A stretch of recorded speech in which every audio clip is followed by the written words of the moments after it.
None of this is about having a great, fun relationship with an ex. It's ultimately about creating a safe, stable, great environment for your kids.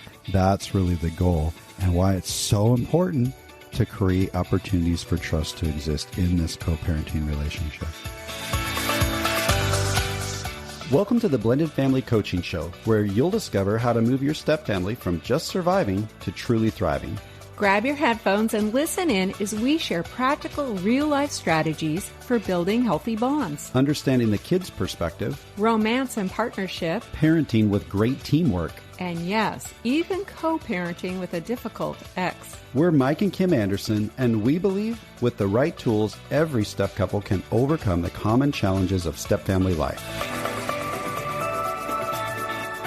Join us for authentic and sometimes comical conversations to discover how you can lead your family with confidence and create the future you really want.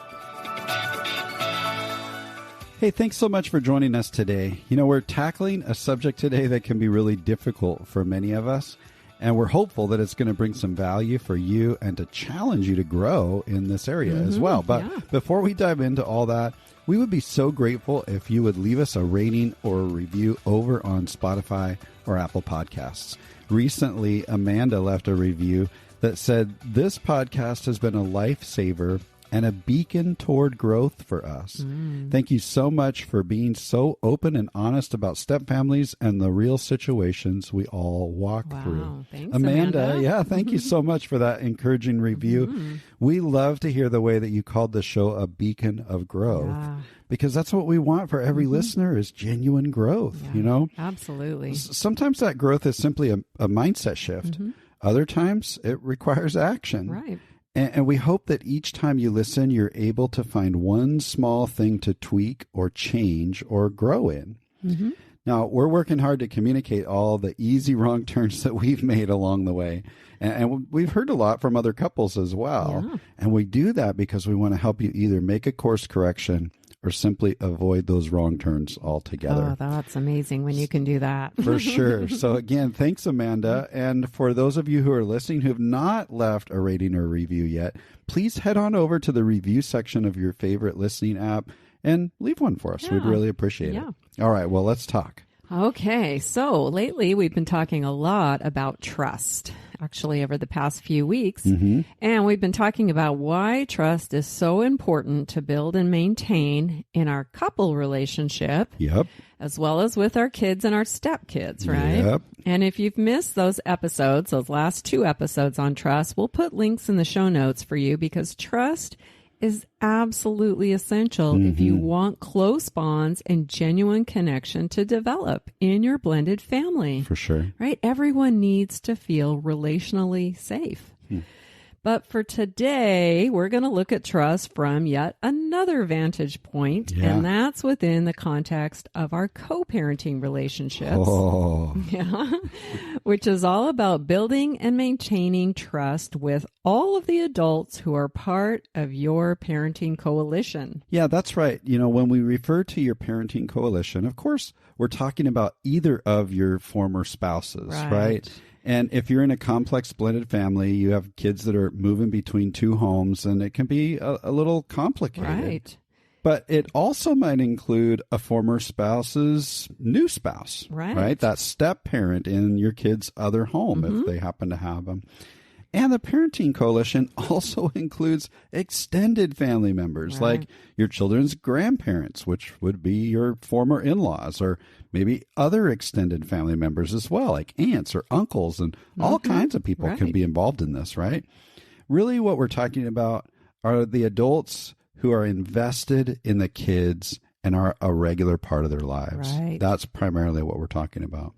And so you've probably realized that there's a lot of people in the midst of all that, right? That old saying, it takes a village to raise a child. You know, usually that doesn't talk about just within family. That's talking about all the people living around us. But we could take that concept for blended families. And the truth is we usually have several little villages involved. They're all popping up everywhere, right? Kids are moving between multiple homes and probably spending time with a whole lot of different groups of people. Right. Yep. You know, John and Emily Vischer coined this phrase, step families don't have a family tree, they've got a family forest. Yep. And that's such a true statement. And the reality is that we can run into some problems when we try to operate like a first family tree. Right. When we don't fully accept and acknowledge the rest of the forest, or when we go to war with those other villages, all those people that are outside our home that are invested and who care about the kids, and that our kids also love and care deeply for. Sure. And this can be a challenge for us because it creates tension and confusion and pain for our kids. Right. So while you might not want to cooperate with your parenting coalition, the reality is that if you choose to ignore, exclude, or devalue them, you're actually making life harder for your kids. Right. Every one of us needs to own that truth and realize that. Now, you may not want to hear this, but you are connected to everyone in your parenting coalition, whether you like it or not, because your kids are connected to them. That's right. You know, and we've talked a lot on the podcast about how to overcome co-parenting challenges and work toward becoming cooperative colleagues with your parenting coalition, which is really what's best. That's our target. In fact, we've got 15 podcast episodes and 17 blog articles around everything from navigating different rules between the homes to negotiating schedule changes to dealing with hostility and toxic influences. But for today, let's just explore some specific trust issues that can make or break a co-parenting relationship and why it's so important to do what you can to build and maintain trust within your parenting coalition. Right. And honey, I noticed you really emphasize the words, do what you can. That's right. Yep. Those 4 little words are really the basis for this whole discussion because we can't control the attitudes and behaviors of anyone else in our parenting coalition, right? We can only control our own attitudes and behaviors. But when you can show up well, even when there's conflict and stress, and when you choose to stay focused on being a trustworthy person by doing what you can, then your positive influence on your whole parenting coalition actually grows. Yeah. And that helps you to safeguard your kids. So let's get into it and explore why trust is important when it comes to co-parenting and how we can build more trust and maintain healthy, cooperative relationships with everyone in our family forest, right? For sure. And we're going to consider this through the lens of those 3 essential elements of trust that we've been talking about, which are predictability, openness, and justice.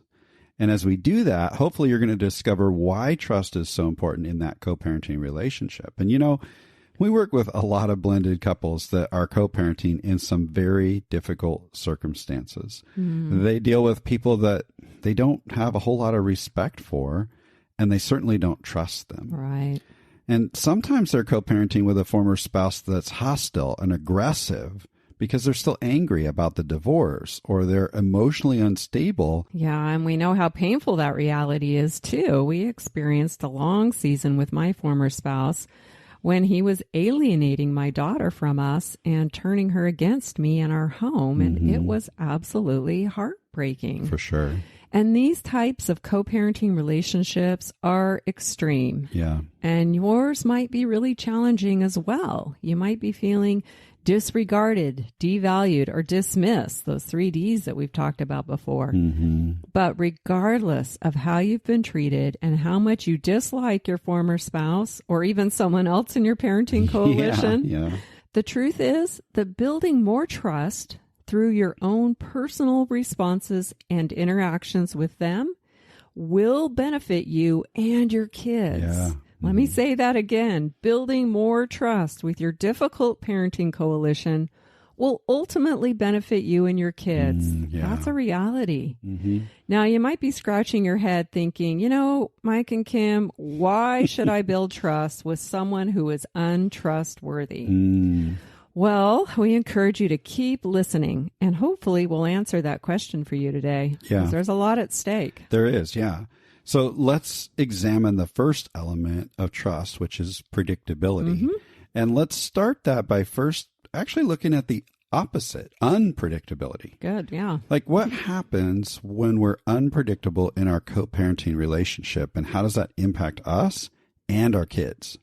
Often we see patterns of unpredictable reactions emerge between former spouses when they play that tit for tat game. Mm. Maybe you've been there. Yeah. Well, if she's not going to follow through with stuff, then I'm entitled to drop the ball on her too, right? Right? Yeah, we get that in our mindset. And for many of us, this can be just a natural reaction. Mm-hmm. When someone's treating us or someone we love badly, if we're not careful, we're going to follow suit because we don't believe they deserve our respect. Why should we treat them any different, right?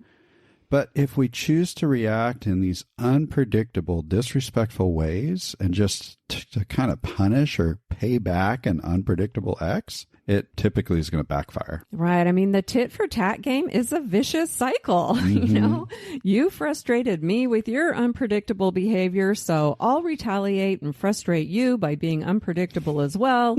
In response, you continue to hurt me by dropping the ball, and I'll continue to hurt you, and so on and so on and so on. Sounds like you've been there before. Oh, yeah. And guess who's right in the middle of this vicious cycle? Yeah, the kids. The children, yeah. Exactly.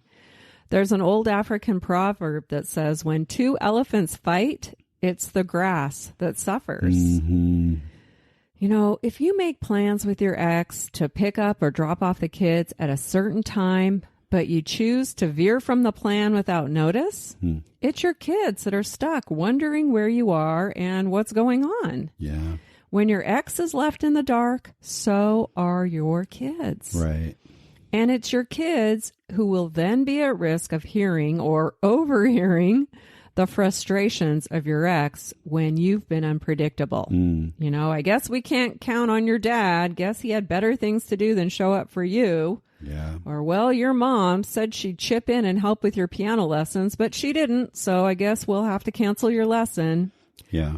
These are words that can easily slip from the mouth of a frustrated former spouse. Yeah, even though we don't condone that. No. And we would never recommend it. It happens. It happens, yeah. And sadly, these words will confuse and crush children. Just like that grass under the elephants. Yeah. So if you've committed to handling something, paying for something, or showing up for something, you build trust in your coalition every time you choose to follow through. That's right. And that means even if your ex has dropped the ball, refused to pay, or doesn't show up, you can decide that you won't allow their behavior to dictate yours. Mm-hmm. You can do everything in your power to show up positively predictable. That's right. Don't let their dysfunction become your dysfunction. If you and your ex are playing that tit for tat game, this not only puts your kids in a vulnerable position, but it also sets a bad example for them. Right. And, I really like the way that you just pointed out that we can all choose to show up. Your words were positively predictable. Mm-hmm. I mean, I can hear someone listening right now who's been hurt. They might be angry and even about ready to turn this episode off, right? They're thinking, oh, I'll be predictable, all right, and I'll just make sure that I don't follow through on the things that will only hurt them, but won't hurt the kids, right? That'll still be predictable. Look, if that's you, I know you're frustrated, and you likely have every right to be hurt. But finding a way to lash out predictably with an ex in a way that won't hurt your kids is an unrealistic expectation. Right. You're not going to find that. Those things don't really exist, and ultimately someone has to step up and break out of the tit-for-tat cycle. Let that someone be you. You can choose to set a healthy example for your kids and be a positively predictable parent who exemplifies high integrity, even if your ex chooses to behave differently. Mm-hmm. If you want your kids and any of the adults in your parenting coalition to be able to trust you as someone who follows through with their commitments, then you're going to have to ditch the tit-for-tat game and take the high road of integrity. And ultimately, you want to be that person who's trustworthy anyway, right? For sure. Yeah. And we know this can be hard when you're being mistreated or when their lack of predictability makes your life really hard sometimes. Yeah, for sure. Being in that position is frustrating. However, it will benefit you and your kids to rise above the drama and remain positively predictable with your parenting responsibilities and commitments. Right. And who knows, it could be that your positive, predictable behavior over time will actually influence the behaviors of others and end those negative cycles altogether. Wouldn't that be great? Absolutely. That's very possible. But you'll never know if you continue to stay locked into any kind of dysfunctional, unhealthy patterns. Instead, you've got to choose predictability in your co-parenting relationship and just be a positive, trustworthy role model to your kids. In the end, they're going to know you to be a person of integrity, and they're going to be grateful for that in the long run. Absolutely. Yeah. So predictability builds trust in all relationships, even with exes. For sure, yeah. All right, so let's move on and talk about another essential element to trust, and that's openness. Yeah, let's do that. You know, openness is essential within the parenting coalition if we want mutual trust to be possible. And when we talk about openness in this context, we're referring to the specific information that pertains to the kids. Period. Right. Sometimes former spouses are still somewhat connected on an emotional level and openly share other aspects of their lives that have little to do with their children. One writer refers to those type of exes as the perfect pals, right? And sometimes that feels really great, but what we're after is cooperative colleagues, and that's a little bit different. And while being perfect pals sounds nice and peaceful, it can actually create problems when one or both ex recouples or remarries, especially when exes are communicating excessively. Right. But that's a topic for a different episode. So for this episode, when we talk about being open with your former spouse and really your entire parenting coalition, we're talking about open channels of exchanging information that are focused on what's going on with your kids. Right. Now, when it comes to your whole parenting coalition, grandparents, aunts, uncles, and so on, that'll probably include information around things like sporting events, music, dance recitals, really any kind of performance or special activity that your kids are involved in.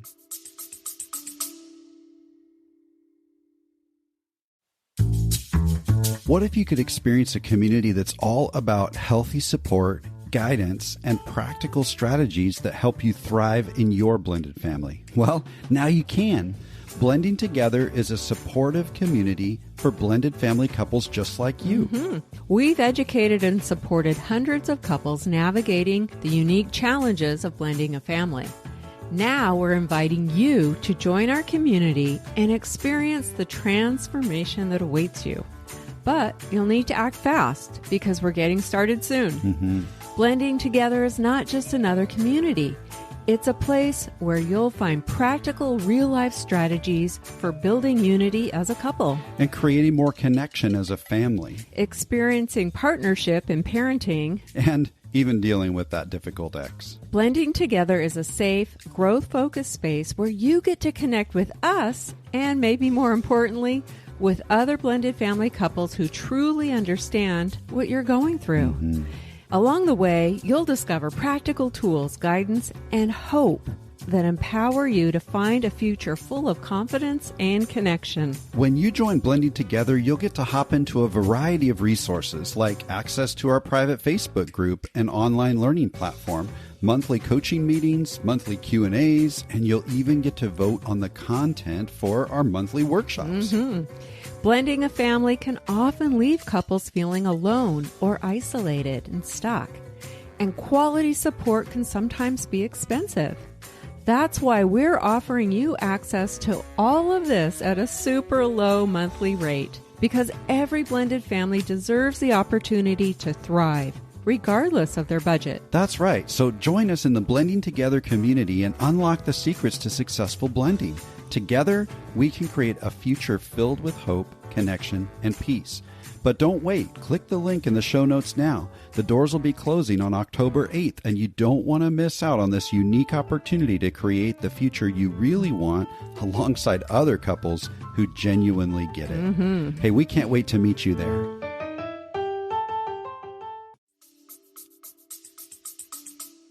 And, don't hear us wrong. We're not suggesting that it's your responsibility to reach out to ex-in-laws or any of your ex-extended family members. That's right. In most situations, that's up to your former spouse to share that information and pass it along. Yeah. Yet you want to be open and forthright when that's helpful and appropriate. For sure. And it's true that sometimes it can create tension for kids when everyone shows up to one of their events. Yep. But that usually happens when there's existing tension within the parenting coalition itself, and the kids are kind of stuck in the middle, or they're experiencing some kind of a loyalty bind, and then it's hard for them when everyone shows up. Yeah. But usually when everyone in the parenting coalition is civil and able to show up well to support and encourage the kids, this is the best case scenario for the kids. Right. When they know that the important people in their life are there for them,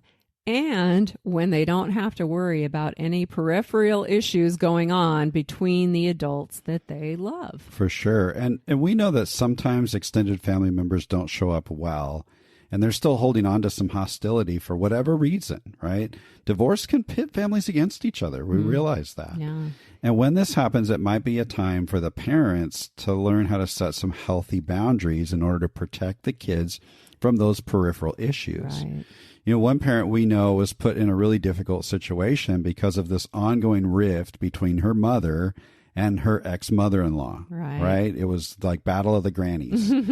At one of her son's sporting events, the two grandmothers literally aggressively argued and fought with each other right in front of her son and right in front of all of his teammates.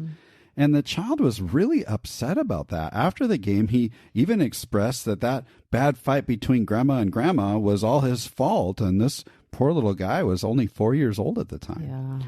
Yeah. Putting her child first. This was actually pretty amazing in the story. This mom chose not to engage in the argument or to take sides. Right. That was probably pretty hard. She didn't take her mom's side and say, your mom needs to shut up or anything like that.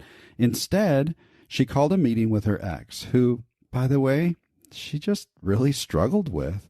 And he deeply hurt her during their marriage and throughout their divorce.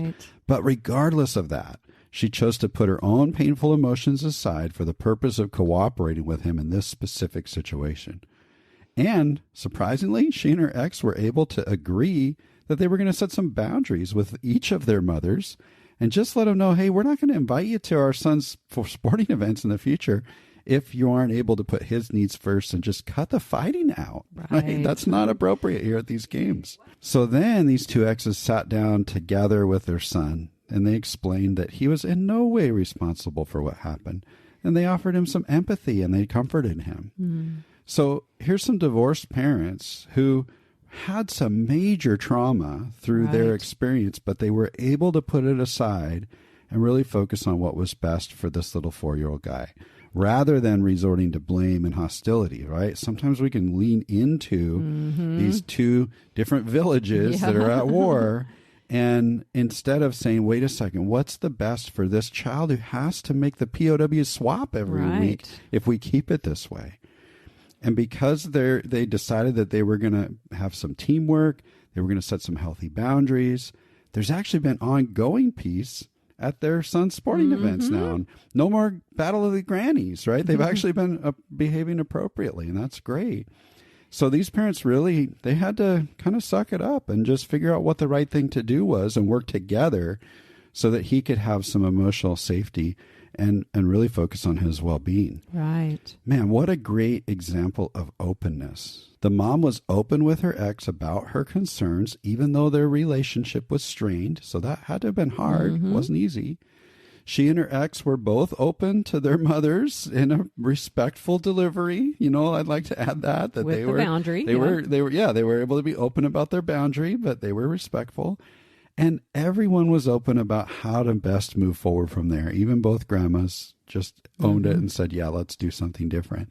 So ultimately, it created more cooperation in the parenting coalition, and it created more stability and peace for the child, and it grew an opportunity for trust. Yeah, it's a perfect example of how openness benefits you and your kids. Totally, yeah. And, we've seen lots of other cases where this kind of interaction wasn't the case. Yeah, it was the opposite. Yeah, we've talked with parents who keep information about their kids' events under wraps. They purposely aren't open, and it's not that they're worried about their kids being negatively impacted or even members of their parenting coalition behaving badly. Yeah. But it's because they're feeling a bit uncomfortable with everyone showing up at their kids' events. It's uncomfortable. It is. And if you're anything like me, you probably want to avoid contact with your former spouse and their family. I mean, it can be awkward, especially if painful emotions or memories get triggered. Mm-hmm. And so sometimes parents will exclude certain members of the parenting coalition that they just don't want to be around, or they dread having to interact with them, right? Mm-hmm. So they tend to withhold information, sometimes purposely, but often they kind of skirt the issue just by kind of presuming that everyone should just be able to figure it out on their own. Right. These parents avoid open communication because they would prefer if their ex or other members of their parenting coalition simply didn't show up. Yeah.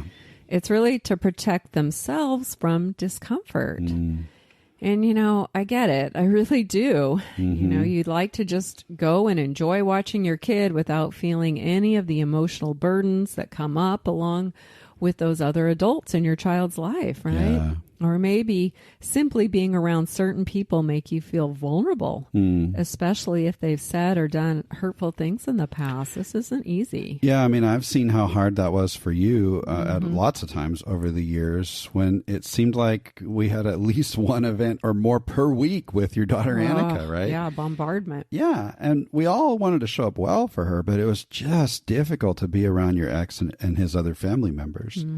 But let's think about the big picture. Ask yourself the question, how might withholding information in this way end up hurting the kids? First, the kids totally miss out because important people are missing important moments in their life, moments that can't be replicated or replaced. And the truth is, kids deserve to have the full support of everyone that cares for them. Right. And these uncomfortable, awkward dynamics that often follow divorce are not the kids' fault. And yet often they're the ones to pay the price when communication breaks down and people they love are missing. We all need to be willing to tolerate our own discomfort for the sake of our kids and stepkids. Find healthy ways to equip yourself with emotional confidence so that you can relax and enjoy your kids' events, even when people you dislike are present, right? I know you've got more to say about this, honey, but I just want to call on step-parents for a second as well. Because sometimes we throw monkey wrenches in, sometimes unintentionally, but other times because we're trying to avoid our own discomfort. It's weird. It's awkward. It's hard to deal with your spouse's ex who doesn't like you maybe or any of that. But what we need to keep ourselves focused on is, hey, what is going to allow the kids to be supported by the people that they love the most? And let's be advocates for that. Yeah.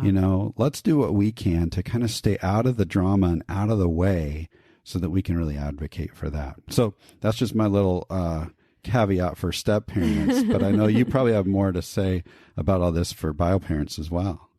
Yeah, this is really important because when a parent intentionally withholds information, things can really go south. Yeah. What we've seen happen when there's a lack of openness is that when the other parent realizes they've been left out of the information loop and they've missed an event, which eventually they do find out.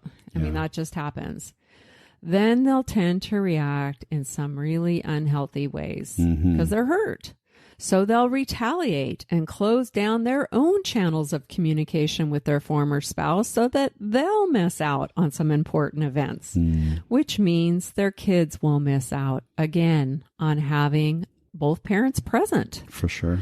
Or sometimes they'll enlist the kids and expect them to relay information about all their upcoming events, which sometimes isn't a big deal for teenage kids, but this is not a responsibility that younger kids should have to bear. Yeah. The best situation is when the adults act as the adults and communicate openly and appropriately which is going to allow the kids to just be kids. And that, I mean, to your point earlier, you're right. Sometimes teenagers, it's okay for them to say, hey, I got a concert next week or whatever. But ultimately, parents should be communicating that stuff regardless of the age of the kids. Yeah, and some teenagers can handle it, and other teenagers don't want to be that information. Absolutely. loop. That's right. That's right. Let's keep them out of it as much as we can. Because, a lack of openness is going to create distrust in your co-parenting relationship, no matter how we look at it. Yeah. And this can really get ugly when divorced parents withhold pertinent information and updates around all kinds of things. I mean, we're kind of using the, events as an example here, but there's other stuff going on for our kids. There's medical things and emotional things and spiritual things and physical things or educational issues that could come up at any given point. Right.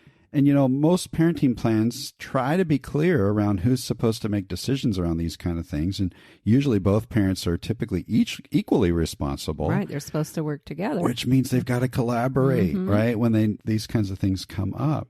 But when one parent is, aware of an issue and they choose not to share it and then just make a unilateral decision without consulting the other parent, that becomes a huge breach of trust.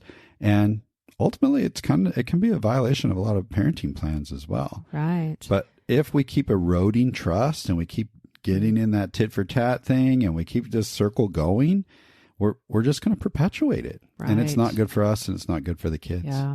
And again, I think this dynamic that you just described, honey, I think this is easy to do when we have good reason to believe that our former spouse is either not going to respond appropriately to the issue at hand, or that there's going to be some disagreement around what's best for our child. Yeah, it's easy to just slip into this cycle. Right. I'm just not going to share it. And I get it. For several years, I really pushed for my daughter Annika to get into counseling because I saw how she was struggling emotionally. Yeah. But my ex discounted my concerns and didn't agree that Annika needed counseling. And this was a really tough situation. But excluding him from the discussion would have made things even tougher. Right. If I'd excluded him, I would have had to secretly take my daughter to counseling and then instruct her not to tell her dad about it. That's what would have had to happen. And well, that actually seemed like an easier road to take at the time. It might have felt that way. Yeah. I knew that eventually he would have found out about it, and then he might have lashed out at Annika for keeping it from him. And then Annika might lose trust in me or blame me for putting her in this kind of position. Not might. She probably would. Yeah. And so taking that approach would have created even more trust issues between me and my ex. He probably would have retaliated. Plus, it would have broken down trust with my daughter because I would not be exhibiting that I was a trustworthy person. Now, if I try to get her to hide information like that from her dad, then she might wonder what I could be hiding from her. Right. What kind of person am I? Yeah. And I mean, just a side note, anytime you find yourself in a place of influencing your kids to keep secrets from that other parent, you really need to stop and consider your own motives around all of that. Yeah. Because unless there's like some kind of really extreme issues like abuse or something going on, it's unfair for the kids to be put in that kind of position and extremely stressful for them as well. And really, I mean, even if there's abuse or something really terrible going on, we want to deal with that problem and get at it, not by putting the kids in the position of having to lie or hide things. Right. So question, what's going on inside for you. And if you're in a really challenging situation like we were around making decisions about Annika's mental health, trying to collaborate with Kim's ex, reach out to us. Right. We'd be happy to help you process your situation and consider some possible next steps. Yeah. So even though it made life complicated and frustrating at times, I did choose to openly share my concerns and my intentions around addressing the issue and getting Annika into counseling. Yeah. I didn't want to put her in a position of having to lie to her dad, and I didn't want to be untrustworthy with my ex either. Right. Yeah. Okay, so we need to be predictable and open if we want to create the opportunity for trust to grow within our parenting coalition. But let's explore the third element of trust, which is justice. And justice within your parenting coalition is going to look different than justice within your current marriage or with your kids. Right. And this can all feel a bit complicated. Sure. So we're just going to throw out some thoughts that we have around the challenges of achieving justice, which is that equal balance of give and take with a former spouse. Now, some of our thoughts might really resonate with you. Some may not. Right. But we're hoping to simply give you a few things to consider around this complicated issue of justice and trust within co-parenting dynamics. Yeah, this one's a tough one to tackle. You know, we've all heard that old saying that all's fair in love and war. Right. And, you know, this often applies to couples who divorced, right? You know, they were once deeply in love and they each loved their kids, but through the process of divorce, often couples turn more toward tactics of war. Even couples that start out and desire to divorce amicably are vulnerable. Right. Unfortunately, sometimes things end up feeling unbalanced or unfair. And often when we ask a bio-parent about their co-parenting relationship with their former spouse and their visitation schedule, they share how unfair they believe things are. Maybe the visitation schedule favors their ex and the kids spend less time at their home, or maybe the unfairness is around finances, that division of their marital assets, or the amount of the child support or alimony that has to get paid. There could be other areas where imbalances seem to exist, especially when lines of loyalty are drawn in that bitter emotional fallout of the divorce process. All this can often leave one or both former spouses feeling that things are just unfair in their current co-parenting relationship. Now, if you don't relate to this at all and you feel that your divorce settlement and all the details were equally divided and you describe the final outcome as being fair, that's awesome. Yeah, we actually want to meet you. Yeah. Celebrate and be thankful that you and your ex were able to work through the divorce process amicably. Yeah. But don't tune us out right now. Okay, we're going to be touching on some insights that could be helpful for you or maybe someone that you know that you can pass this along to. Right. But if you are experiencing frustration and you feel slighted by your ex because justice has not been served for whatever reason, you aren't alone. Yeah. The reality is that it's uncommon to come away from a divorce feeling that everything is fairly balanced. Because no matter how amicable you start out, it doesn't take much for one or both parties to resort to those war tactics. For sure. And when there's a lot at stake, you know, your relationship with your child, your financial stability, and so on, and emotions are running really high, it's easy for amicable attitudes to quickly dissolve. Yeah, for sure. So let's just face the fact that justice following a divorce often feels unrealistic. Yeah, but, you know, rather than getting hung up on things that are likely out of your control and all that unfairness in your co-parenting arrangements, let's focus on something more productive and something that you do have control over. And that's how you can act justly even when things are unjust. Now, you might be thinking, well, why in the world should I act justly if I'm the one who got the short end of the stick and I have to live with this unfairness? Well, there's a simple answer to that. Because your kids are watching. The good and the not so good. Listen to these words that describe the word justly, truthfully, honorably, morally, rightly, reasonably. You know, most parents hope to exemplify these kinds of characteristics to their kids. And whether we like it or not, our character as parents has a huge impact on our kids and the quality of their childhood. And the kids have a front row seat to how we treat their other parent. So we have to examine what kind of character traits that we're displaying in all this. Yeah. You know, often we've seen exes react with retaliation, right? They play that tit for tat game when they feel that things are unfair. They want to actually hurt their ex because they believe they've been slighted and they've been hurt. But rather than hurting their ex, they're actually hurting their kids. Here's a few examples. When a parent says things like this, you know, I can't afford to buy you any school clothes because I have to pay your mom child support. but then the child sees you spending money on some non-essential items. This puts your kids in a very confusing place. Yeah. Or maybe it's something like this. We'd be able to do more fun things together if I had you more often, but your dad refuses to give me equal visitation time.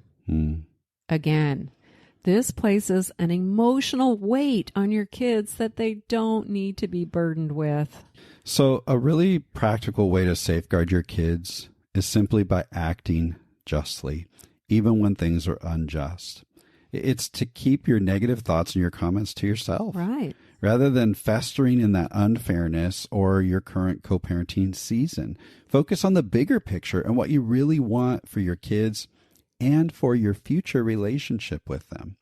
You probably want them to enjoy a carefree childhood and have the freedom to love those that they genuinely care about. You probably don't want your kids to experience emotional pain or anxiety or confusion or sadness, but instead let them be unfettered by these things so they can develop healthy attachment and positive attitudes as they grow up, right? You probably want all that. Yeah, sounds great. And as they get to the point where they're entering adulthood, because they will, I promise you, it's right coming. Around the corner. Yep. You want to be a safe and stable relationship in their life. And acting justly, regardless of the amount of injustice in your situation, is one huge element that's going to help you get there. Yeah. You know, every parent wants this for their kids. But sometimes in our own bitterness and our struggle with the unfairness, we allow ourselves to leak emotional pain out all over our kids. And each other. Yeah. We'll verbally share things that they don't need to be involved in. And kids are innocent bystanders of divorce. They didn't ask for it. They didn't negotiate your divorce settlement.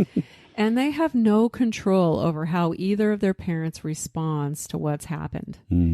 Even if the unfairness of your divorce impacts your home, your kids don't need to hear about these details. Some parents, we hear this all the time, and even step-parents have a mindset that, well, you know, the kids need to know the truth about that other parent. Yeah. And so they feel entitled to share all kinds of inappropriate information with their kids about the unfairness of it all.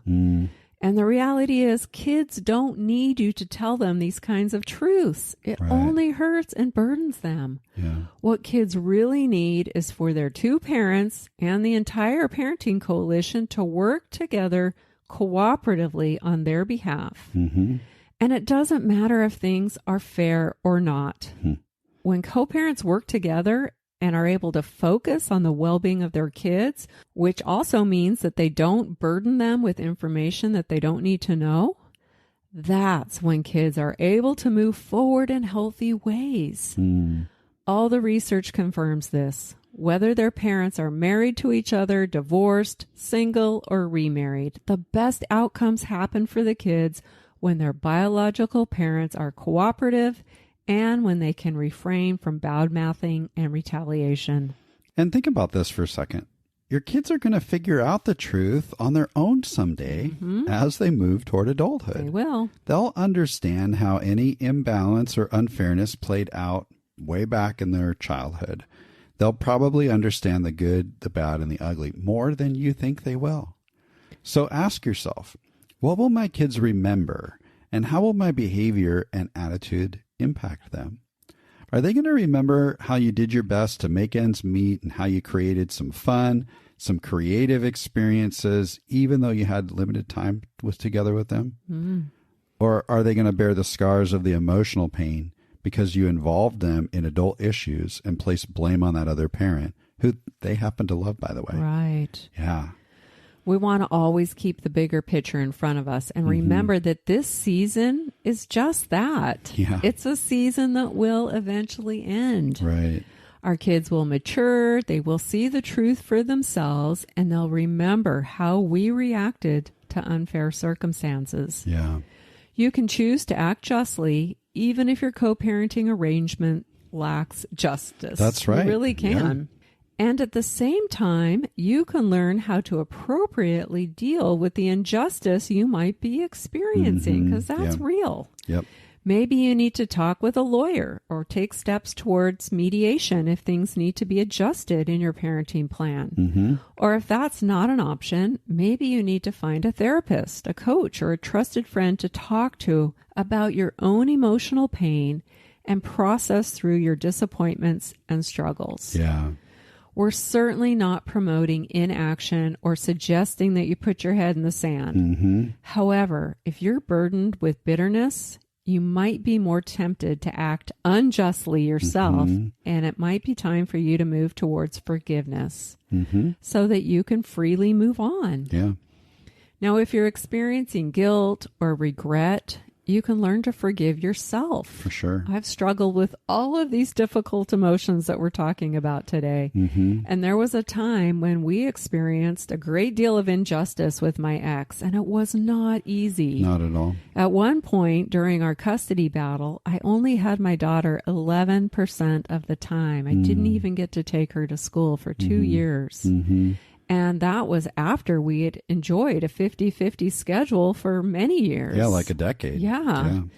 But I worked really hard at not burdening my daughter with my own pain. Even when my ex involved her in our custody disputes and used her to try and manipulate me, I did my best not to engage in those kind of war tactics. Yeah, it was hard. It was. Yeah. I simply told my daughter that these were issues that her dad and I needed to work through together and that she didn't need to worry about them. And it was hard not to retaliate, but it wasn't impossible. That's true, yeah. And my goal was to protect her as much as I possibly could, regardless of what her dad chose to do. And in the bigger picture, she did see the truth. And she's 26 years old, going on 27, and she knows exactly what went down. And I didn't have to tell her. Right. Now, if you need to explore some ways to handle guilt or to learn to forgive, we're going to put a few episodes in the show notes for you. And we'll also put a link to an episode where we talk about our painful season of parental alienation when we experienced extreme injustice during that season. And if you need some help processing your difficult emotions around injustice with your ex, please don't hesitate to reach out. Schedule a free coaching call with us. We'd love to support you. Yeah. I mean, I know we're kind of talking about a lot of this of acting justly and all that. Maybe we're making it sound simple, and I guess conceptually, in some ways, it is simple, but it's not easy. It's not. I watched you many, many times have to deliberately hold back in the lashing out and stay focused on the purposeful, positive steps forward, even as we were talking to lawyers and guardian ad litems and counselors and all kinds of stuff. It was a mess. It was a mess, and it was really hard. We know that we're not calling you to something easy, yet it doesn't make it untrue. Yeah, and there has been benefit from that because now we have a great relationship with her. Yeah. She does want to have connection with us and spend time with us. I don't regret a single moment of holding back what we really would have liked to unleash on your ex. Yeah, I don't regret a single bit of it. We really wanted to act just. We didn't do it perfectly. Please don't misunderstand. We didn't do it perfectly. But I definitely don't have any regrets in that regard. We were very intentional about how we behaved. Yeah. And it really has paid off because she knows us to be trustworthy people. Yeah. She really does. For sure. Okay, so I guess the question then is, what does all this have to do with trust? Right. Well, we've noticed that when one parent shares disparaging comments about the other to the kids, often in their confusion, the kids repeat those comments when they go back to the other home. It just kind of comes out at some point. Yeah. And when the other parent hears that they've been thrown under the bus, then the trust in the co-parenting relationship tends to take a pretty hard hit. Right. Now they believe that their former spouse is against them. They can't trust them not to involve the kids. And unfortunately, when that kind of thing happens, parents tend to react in ways that are equally hurtful. They defend themselves. They offer their own disparaging insights about their former spouse to the kids and then paint themselves in a better light and discount or devalue the other parent, right? It's just a cycle. It goes on and on and on. You want to be the cycle stopper. Right. That's a goal. Once again, the kids end up in this incredibly painful situation if you don't. And now they've got to decipher all this negative information that they're hearing from each parent. And they're trying to figure out who the heck is telling the truth. Right. Oh. And that just puts kids into a bind. It's called a parental allegiance, actually. And it robs them of the freedom to enjoy a carefree childhood. That we just talked about that a moment ago. Right. Yeah. Now, if you can relate to feeling that your co-parenting arrangement is unjust and the kids have already been put in the middle, then it's time to take some appropriate action. Yeah.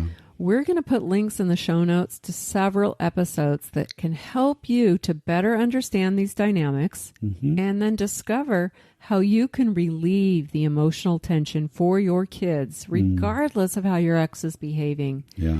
And I feel really strongly, honestly, this is your responsibility as a parent to protect your kids as much as you possibly can and keep your side of the street clean by not involving them. Yeah. Stay focused on that big picture and don't feed into a cycle of tit for tat. You might check out episode 33, which is called How to Cope with a Difficult Ex and Protect Your Kids. And that one actually comes with a free cheat sheet that's really helpful. Now, we've also put a link in there to episode 41. Are you unintentionally putting your kids in the middle? And that episode describes what a parental allegiance is and how it impacts kids, as well as what you can do to protect your kids and break them free from that. Right. When you choose to act justly, you'll be helping your kids and building trust with all of the adults that are involved in your kids' lives. That's right. That's right. So learning to show up in a positively predictable way, being appropriately open with necessary information across households, and staying focused on acting justly even when there's a sense of injustice is all going to create opportunities for trust to exist within your parenting coalition. You'll be doing your part. Like Kim just called it, keeping your side of the street clean. Yeah, and you're going to benefit, and so will your children. That's right. And you can't force any of this on the other side of the street. No. Your ex is going to do what they're going to do, and you cannot control it.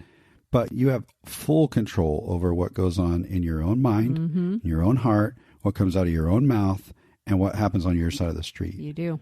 And from a bigger picture vantage point, you're doing all this to create a sense of stability, safety, and security for your kids, which is ultimately going to help you to create a healthy, connected relationship with them as they continue to march toward adulthood. And it's going to help your blend. That's right.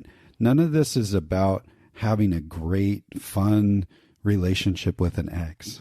It's really not about that. It's ultimately about creating a safe, stable, great environment for your kids, at least on your side of the street. That's really the goal, and why it's so important to create opportunities for trust to exist in this co-parenting relationship. And you can do it. Absolutely. If we can do it in the midst of our parental alienation struggle and all of the other stuff we've been through, I'm confident you can do it. And if you need help, don't hesitate to reach out. We're here. Like that's what we're here for. So please don't hesitate to reach out on that. Okay. Wow. That's a lot. Predictability, openness, and justice in the sense of a co-parenting relationship. That's a tough subject to talk about. But hopefully, just through the conversation today, that's brought some value for you. That's our hope. That's right. And we want you to watch out for next week when we have another little just bonus piece of a simple step that'll be related to all this as well. But until then, that's going to make this episode a wrap. Until next time.